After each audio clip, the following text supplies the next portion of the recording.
Greetings, family. It is me, Coach 67 Sports TV.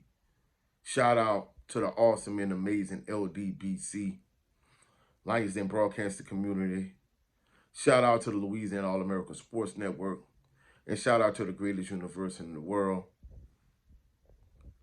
the Southern University, home of the mighty Jaguars.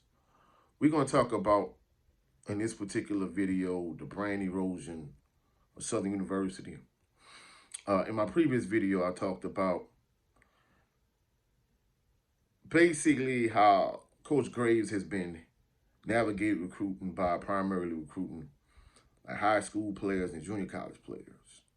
And before that, I've been basically talking about the recruiting struggles of Southern University.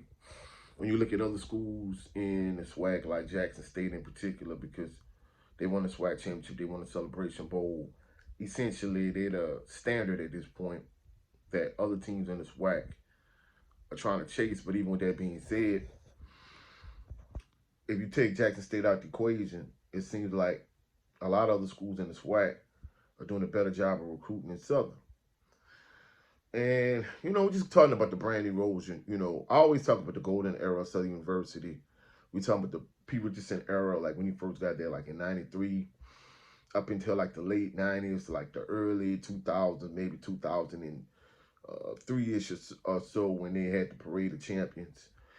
And, in terms of what contributed to the brand erosion, first of all, even though getting transfers from LSU wasn't the only source of recruiting for Pete Richardson, before Nick Saban left and went to the Dolphins, because he still was at LSU at the time, a lot of guys that might be buried on the depth chart at LSU, that might have got injured or whatever the case may be, wasn't getting playing time, they would transfer from LSU to Southern, because at the time, first of all, transferring within the conference was like a no-no.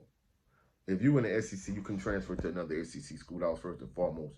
And second of all, if you transferred from a 1-1A school to another 1A school, you had to sit out a year. But if you transferred down from a 1A program to a 1AA program, you didn't have to sit out. You were eligible to play right away.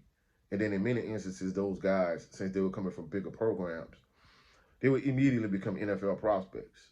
So that's why Southern was able to get players like Jermaine Sharp, like Michael Hayes, like Nemesis Bates, like Chris Cooper, those type of guys. So I think that kind of was like the first step, even though in terms of the decline of the football program, like Coach Richardson still was able to get good players like Bryant Lee, players of that nature. But even with that being said, those LSU players, I think, coming over, it kind of put Southern over the top, and it made them not like the elite team in the SWAC, and in my opinion, the elite team in black college football. But a lot of other things also contributed to Southern University having a strong brand in terms of Southern University having like a party school, because Louisiana is a party state in my opinion. I could be wrong. Other people might differ, but that's just my opinion. The Greek life, and of course, a major contributing factor to that was the Human Jukebox. Southern University's band was, in my estimation, probably the best band in all of HBCU football at the time. Of course, if you, if you FAMU fan, and you're gonna say FAMU. If you Jackson State, you're gonna say the Sonic Boom of the South. Everybody gonna have their own opinion, but to me, I think the Human Jukebox was like the gold standard of HBCU bands, in my opinion, at the time. And I think the decline of the football program, evidently Human Juke. See, from a Southern University, I only see things from a Southern University perspective. I kind of view the Human Jukebox now as I always did. Of course, the Dancing Dolls, in my opinion, like in the early 90s, to me, the high yellow skin complexion, kind of equivalent to like LSU's Golden Girls, except for all of these girls are black instead of them being white, having a mix. I think that kind of contributed to the Human Jukebox. And not only that, people don't realize. I remember when I was a freshman at Southern, and there was a huge fight between Southern's band and Prairie View's band. Like, everybody in Southern band was a male. There was no girls in Southern University's band at the time, and Prairie View band was 2/3 girls, and that's why, when it came to physical competition, Southern was so dominant because it was all boys. Now, I'm not saying the fact that Southern University had all boys in the band and you had, beautiful dancing dolls. I think Dr. Isaac Graves, he played a contributing factor into that also. So all of those things contributed to Southern University's brand. We talking about the lifestyle of the school, the party lifestyle, the Greek life, the dominant football program, the Human Jukebox being like #1 by USA Today year after year at that time. And then, of course, when it came to recruitment, the fact that Nick Saban kind of closed the door for LSU players transferring to Southern. And then, you kind of get a little bit, gradually you got the decline of the football program. Southern University has not won a SWAC championship since 2013. And I mean, that's the thing about it. So that kind of contributed to the brand erosion, like, the band not being what it once was, the football program kind of gradually declining, and so on and so forth. So in terms of how Southern University could kind of rebuild its brand, first of all, they need to start with brand consistency. Shout out to my brother Jay Good. He kind of one of the individuals that pointed out in the chat of some of my videos. And of course, other people pointed out too. Like, if you look at like the Dallas Cowboys, or Alabama, or New York Yankees, the Green Bay Packers, even if you point at Grambling, like these institutions from a brand standpoint, there's certain colors that's synonymous with their brand. Their logo is synonymous with the brand. Anytime you see a New York Yankees hat, hey, it represents the New York Yankees. The Dallas Cowboys, a star on the side of their helmet. The Green Bay Packers, even though, they lend the same logo to Grambling, essentially, these trademarks are kind of synonymous with these brands. But when it comes to Southern University, it's kind of been a constant carousel of colors because, let's be real, Southern University has worn every shade of blue that you could wear in terms of like navy blue, royal blue, and like a baby blue, powder blue, Columbia blue, whatever you want to call it. So they've worn every shade of blue. They've had multiple helmet colors. At one point, I remember when Coach Peterson first got there, they wore gold helmets. Then they wore sparkly, like royal blue glittery helmets. And then they had white helmets. Like they wore every color helmet, every color jersey, every color pants. I remember even when they played against LSU, even LSU, if you look at the logo on their helmet, it's synonymous with LSU. It's always gold. Like LSU wears the same uniform like 99% of the time. They wear the gold helmet, the white jerseys, the gold pants. And I think from a Southern University fan, from a marketing standpoint, it's cool when Southern University has these different days where, all the fans wear, there's a whiteout where everybody wear white shirt, t-shirt, Southern University t-shirts, royal blue, navy blue, baby blue, or gold, or whatever the case may be.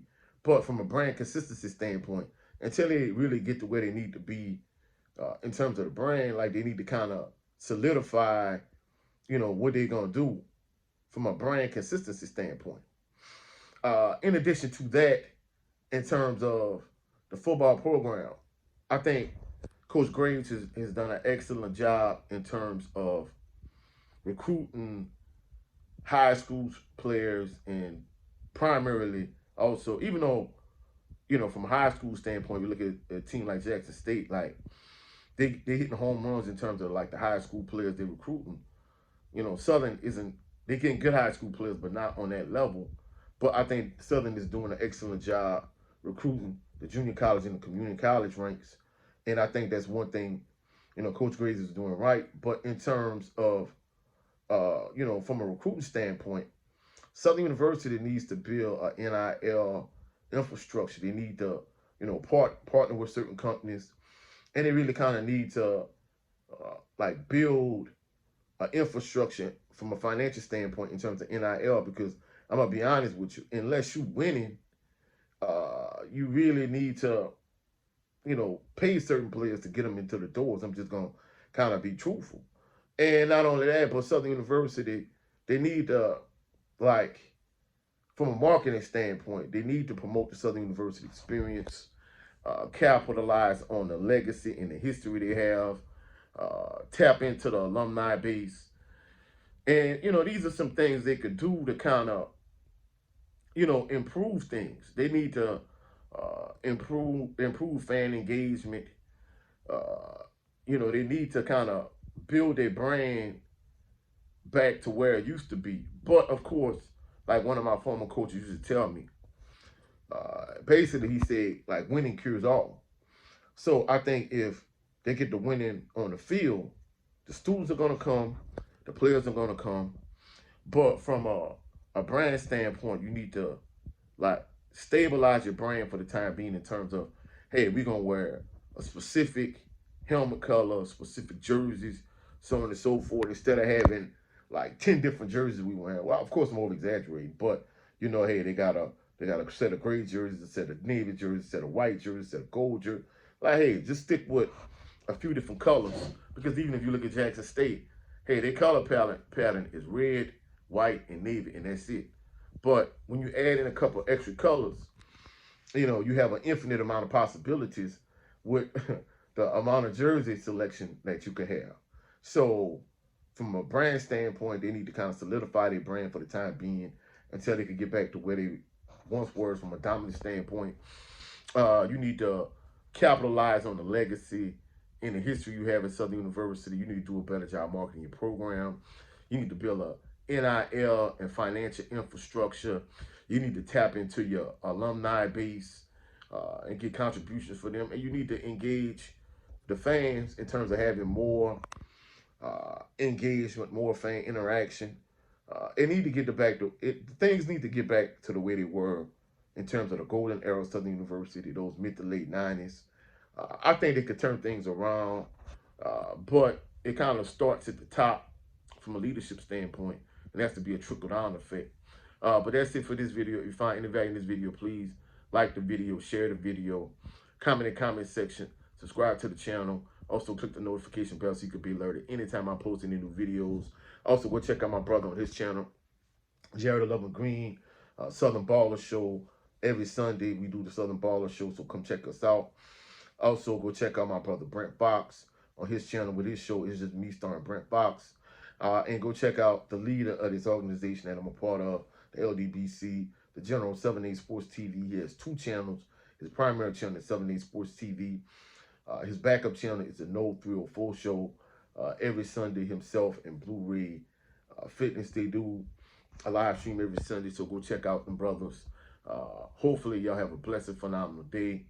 I'll catch y'all on the rebound. Peace and blessings.